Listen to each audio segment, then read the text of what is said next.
गांव बनखेड़ी, बाहर से शांत और सीधा, लेकिन भीतर से दबी हुई है एक भयानक कहानी। एक ऐसा रहस्य जो 10 साल से दफन है उस जंगल के खंडहर में। उस रहस्य का नाम है चंद्रनाथ। ये कहानी सिर्फ एक मौत की नहीं है, ये कहानी है इंसाफ की, इंतजार की, उस आत्मा की जिसे भुला दिया गया।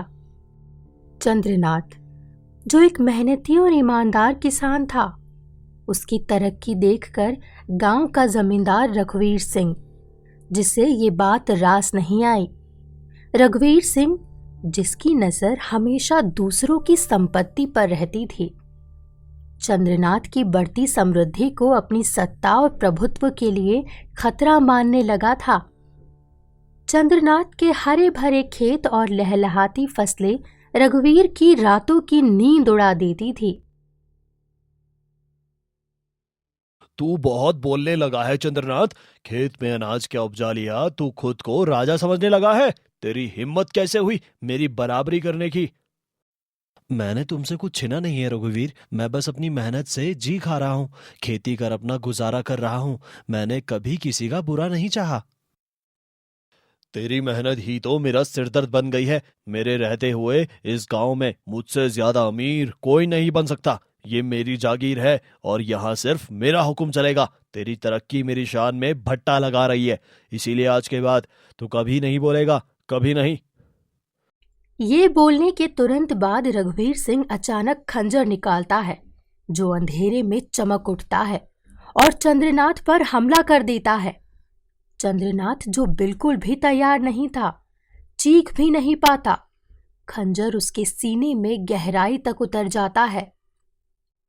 रघुवीर सिंह क्रूरता से उसे वहीं खंडहर में दबा देता है और मिट्टी और पत्थरों के नीचे हमेशा के लिए छुपा देता है।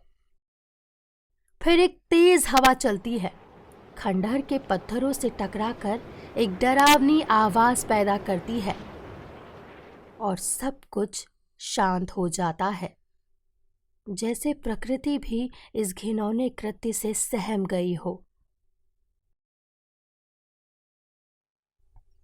गांव के कुछ लोग चौपाल पर बैठे हैं।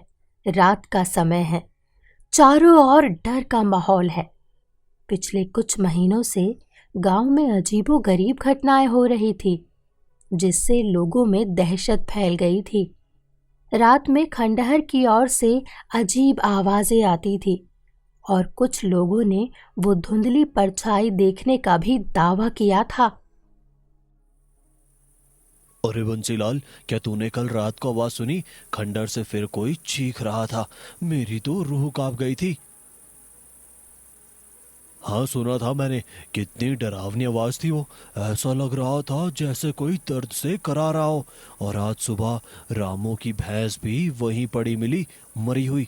कुछ तो है वहाँ, कोई तो है जिसकी वजह से इस तरह की घटनाएं हो रही है। पहले कभी ऐसा नहीं हुआ। तभी गांव के सरपंच महेश राव वहां आते हैं। चौपाल पर आते ही पूछते हैं। महेश राव, जो हमेशा से ही तर्क और विज्ञान में विश्वास रखते थे, गांव वालों की बातों को अंधविश्वास मानते थे। बंसीलाल, क्या बात है? हरिराम, तुम दोनों इतने घबराए क्यों लग रहे हो? क्या बात हो गई? सब ठीक तो है? क्या फिर से वही खंडर वाली बातें शुरू हो गई? अरे घबराहट की वजह चंद्रनाथ की आत्मा है सरपंच जी। वो आज भी वही है, बस कुछ कहना चाहता है।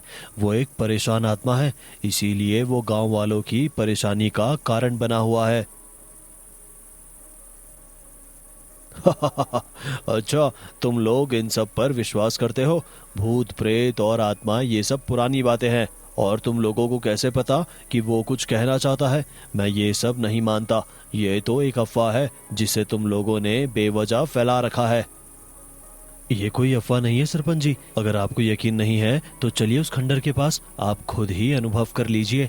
वहां की हवा में भी एक अजीब सी बेचैनी है। ठीक है तो चलो, सामने से ही देख लेते हैं अपनी नजरों से सब कुछ। मैं भी तो देखूं कि उस खंडर में क्या है जो तुम लोगों को इतना डरा रहा है। फिर सभी एक साथ उस खंडहर की ओर निकल पड़ते हैं। जैसे जैसे वो खंडहर के पास जाते हैं वैसे वैसे ठंड बढ़ती जाती है। हवा में एक अजीब सी सिहरन महसूस होती है। खंडहर के पास पहुंचकर वातावरण और भी भयानक हो जाता है। पुरानी दीवारों और टूटे हुए पत्थरों के बीच एक अजीब सी खामोशी छाई हुई थी जो किसी अनहोनी का संकेत दे रही थी। तभी एक दर्द भरी आवाज के साथ एक पुकार गूंजती है, जैसे कोई मदद मांग रहा हो। मेरी मदद करो, मुझे निकालो यहाँ से। मैं यहाँ काफी लंबे समय से फंसा हुआ हूँ, मदद करो। ऐसी आवाज सुनकर सभी डर जाते हैं। उनके चेहरे पर हवाइयां उड़ने लगती है। महेश राव, जो अभी तक इन बातों को मजाक समझ रहे थे, उनके चेहरे का रंग भी उड़ गया। वहां से जल्दी निकल जाने का विचार उनके मन में आने लगा। चलो चलो जल्दी चलो यहाँ से, अभी यहाँ रुकना ठीक नहीं होगा। ये जगह सच में अजीब है। गांव में अनहोनी बढ़ती जा रही है सरपंच जी। कल उसी खंडर के पास रामू की भैंस, खैर रहने दीजिए। आए दिन गांव में रहस्यमयी घटनाएं घट रही हैं। शायद चंद्रनाथ की आत्मा बदले की तलाश में भटक रही है। अगर जल्द कुछ नहीं किया गया तो बड़ी अनहोनी होने की आशंका है सरपंच जी। ठीक है हरिराम, हमें उसकी बात को सुनना चाहिए। अगर चंद्रनाथ की आत्मा भटक रही है तो हम उसको न्याय दिलाएंगे, जिससे उसे मुक्ति मिल जाए और गांव का वातावरण सामान्य हो जाए। इसके लिए हमें पास के गांव नारायणपुर जाना होगा, जहां पंडित ओम प्रकाश रहते हैं। वे इन मामलों के जानकार हैं। तीनों नारायणपुर के लिए निकल पड़ते हैं, जहां पंडित ओम प्रकाश रहते हैं। नारायणपुर पहुंचकर वे पंडित के घर पहुंचते हैं और उनसे सारी बात बताते हैं। महेश राव पंडित से कहते हैं, पंडित जी, हमारे गांव पर बड़ी समस्या आ गई है, जैसे किसी भूत प्रेत का साया हो हमारे गांव पर।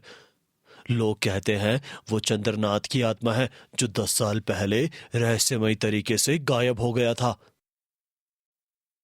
चंद्रनाथ वो एक सच्चा ईमानदार इंसान था। उसकी हत्या एक विश्वासघात थी। मुझे उस घटना के बारे में कुछ याद है।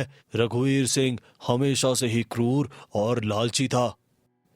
तो क्या पंडित जी, उसकी आत्मा आज भी, क्या वो सच में भटक रही है? हाँ, उसकी आत्मा आज भी कैद है।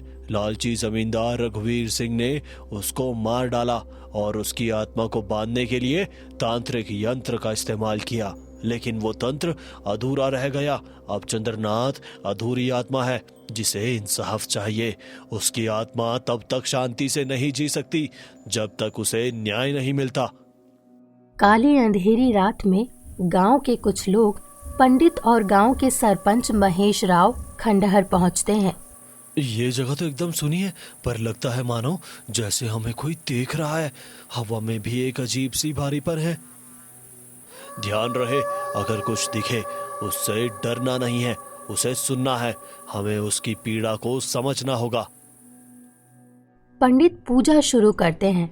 वे मंत्रों का जाप करते हैं और हवन कुंड में अग्नि प्रज्वलित करते हैं। अचानक तेज हवा चलती है, पेड़ हिलने लगते हैं और उनकी पत्तियां शोर मचाने लगती है। और फिर हवन कुंड के धुएं के बीच एक सफेद धुंधली सी परछाई सामने आती है। 10 साल हो गए, कोई मेरी बात नहीं सुनता। मुझे धोखे से मारा गया। मेरा खेत, मेरी जमीन सब मुझसे छीन लिया गया। मैं इंसाफ चाहता हूँ। तुम्हारे मुक्त होने का समय आ गया है चंद्रनाथ। हम सब यहाँ तुम्हारी आत्मा की शांति के लिए आए हैं। अब तुम्हें न्याय मिलेगा, फिर तुम इस बंधन से मुक्त हो जाओगे। तुम्हें अपनी आखिरी इच्छा बतानी होगी, तभी मुक्ति मिलेगी। तुम्हारी आत्मा किस बात से अशांत है? मेरी आखिरी इच्छा है, मुझे बस इतना चाहिए कि मेरे नाम को मिटाया ना जाए और वो जमीन जिसे मैंने सींचा है फिर से हल से जुट जाए। मेरे परिवार को उनका हक मिले। पंडित मंत्र पढ़ते हैं, दीप जलाया जाता है और हवन की अग्नि तेज होती है। उसके बाद आत्मा धीरे धीरे रोशनी में बदलकर हवन कुंड की लपटों के साथ आसमान में समा जाता है। खंडहर में शांति छा जाती है और हवा में घुली हुई बेचैनी गायब हो जाती है।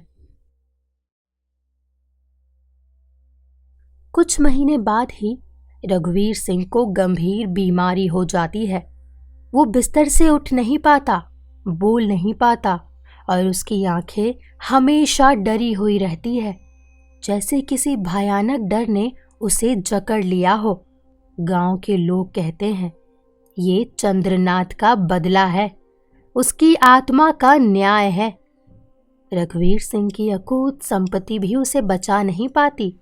उसके बाद धीरे धीरे सब सामान्य होने लगता है।